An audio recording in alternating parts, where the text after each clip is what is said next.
Devocional bíblico Jesus is Life para hoy. Continuamos con el libro de Esdras, capítulo 9, matrimonios mixtos. Los líderes judíos vinieron a verme y dijeron: muchos del pueblo de Israel e incluso algunos sacerdotes y levitas no se han mantenido separados de los otros pueblos que viven en esta tierra.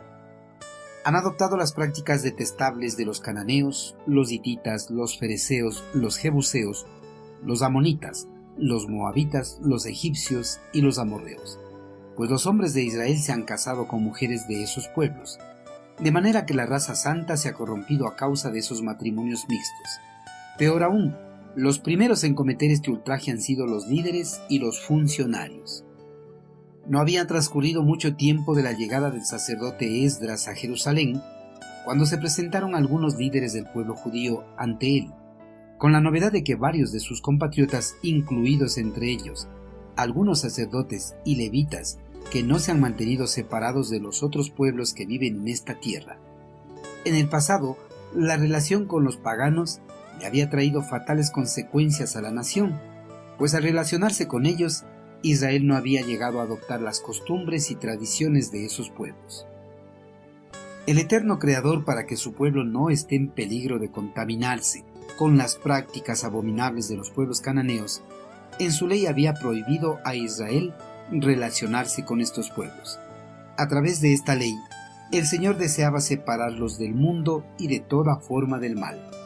Israel, como pueblo elegido por el Señor, debía vivir al margen de la cultura y religión cananea, lejos de toda clase de idolatría y abominación detestable en presencia de Dios. Pero Israel, después de su regreso de la cautividad, no había podido permanecer por mucho tiempo lejos de las culturas paganas. Israel había llegado a adoptar las prácticas detestables de los cananeos, los hititas, los fereceos, los jebuseos, los amonitas, los moabitas, los egipcios y los amorreos. Israel no solo había llegado a adoptar las prácticas de los pueblos paganos, sino que también algunos hombres de Israel se habían casado con mujeres de esos pueblos, quebrantando así en varios puntos la ley dada por el eterno Creador. Israel, al unirse en matrimonio con las mujeres paganas, había perdido la visión del propósito que Dios tenía para ellos. La oposición de Dios a los matrimonios mixtos no era un prejuicio racial. Las razones eran estrictamente espirituales. El que se casara con un pagano se veía inclinado a adoptar las creencias y prácticas paganas de esa persona. Queridos hermanos, el sacerdote Esdras, en su llegada a Jerusalén, descubrió que sus compatriotas habían quebrantado la ley de Dios al casarse con las mujeres de los pueblos paganos.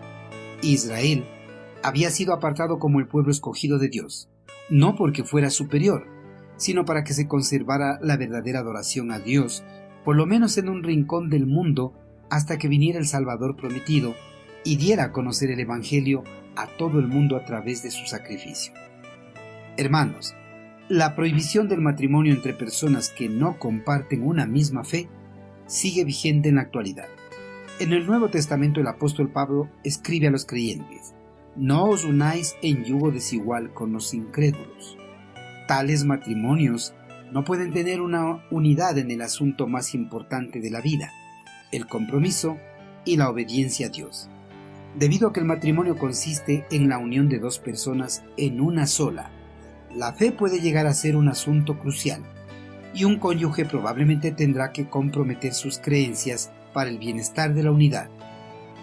Tengamos presente en nuestro corazón que nuestro amado Señor nos rescató del mundo pagano para que seamos una luz de la verdadera adoración. No permitamos que la emoción o la pasión nos domine.